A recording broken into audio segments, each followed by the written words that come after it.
ఒకే మాట దాన్ని వివరించాలంటే అరగంట పట్టుద్ది, చెప్పలేను కానీ ఊరికే ఉదాహరణగా ఇస్తున్నా.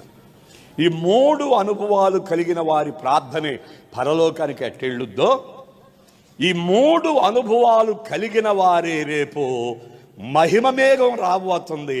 అది ఎక్కి మధ్యాకాశానికి వెళ్ళి విందు ఆరగించబోతున్నారు. అక్కడ 7 ఏళ్ల విందు తర్వాత పరలోకానికి ఎక్కి వెళ్ళి వివాహం జరిగించుకొని భూమండలానికి వచ్చి 1000 ఏండ్లు భరణం చేయబోతుంది సంఘం.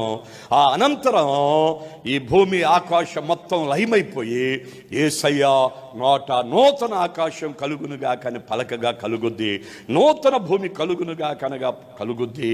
అక్కడ దేవలోకములో పరిశుద్ధులు కొరకు కట్టిన నూతన యెరూషలేం పట్టణం దిగునుగా కంటే దిగుద్ది. అందు సంఘం ఉండబోతుంది, అందు ఉంచుతాడు ఆయన వారితో ఉండబోతున్నాడు కాపురం. అది నిత్యత్వం, అది పరలోకం, అది శాశ్వత రాజ్యం, అది నిత్యరాజ్యం, అది మోక్షరాజ్యం, అది వైకుంఠం. దాని కొరకు భక్తి చేయాలి. మేలుకో, దీవెనకో, ఆరోగ్యానికో, అభివృద్ధికో, ఐశ్వర్యానికో, ఘనతకో, ఉద్యోగానికో, పెళ్ళిళ్ళకో, పురుళ్ళకో, పిల్లల గంటాకో, పెళ్ళిళ్ళు చేయటాకో, ఇళ్ళు కట్టడాకో, భూములు సంపాదించడాకో, వెండి బంగారాల అభ్యుద్ధి పొందడాకో భక్తి కాదు.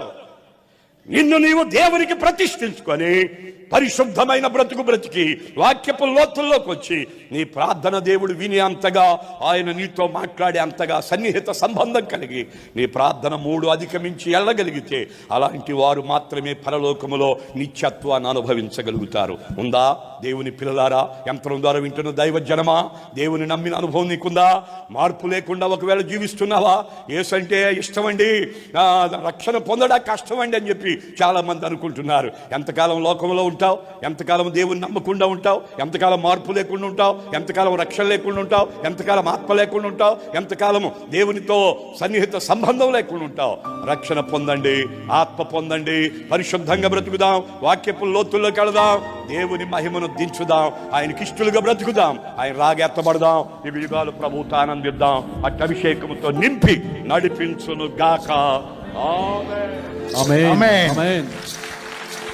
సమస్త జ్ఞానమునకు మించిన దేవుని సమాధానం మన హృదయములకును తలంపులకును కావలి ఉండును గాక. అద్భుతమైనటువంటి